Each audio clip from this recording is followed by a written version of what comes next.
April মাস মেষ রাশির জাতক জাতিকাদের কেমন যাবে? এই মাসে বেশ কিছু কাজকর্ম সংক্রান্ত সুযোগ আপনি পাবেন। সেই সুযোগকে কাজে লাগানোর জন্য সময় আপনাকে দিতে হবে। সামাজিক দায়িত্ব যেমন বৃদ্ধি পাবে, তেমন নতুন কিছু সম্পর্কও তৈরি হবে। তাতে আপনি লাভবানও হবেন। শারীরিক ও মানসিক স্বাস্থ্যের প্রতি যত্ন নেওয়া আবশ্যক। সময় করে ধ্যান বা প্রাণায়াম করবেন।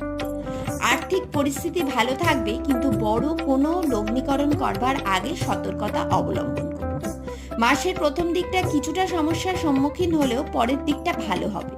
দাম্পত্য সুখ বিদ্যমান, তবে প্রেম সংক্রান্ত বিষয়টি একটু হতাশা আনবে। যাত্রার যোগ আছে, খরচ একটু বাড়বে, তাই তার উপর নজর দেওয়া আবশ্যক। পেট ও চোখের বিষয়ে একটু সাবধানতা অবলম্বন করবে। যারা পড়াশোনা করছেন তাদের জন্য সময়টি ভালো। লাল বর্ণটি আপনাদের জন্য পয়া, এটির ব্যবহার বাড়িয়ে দিন।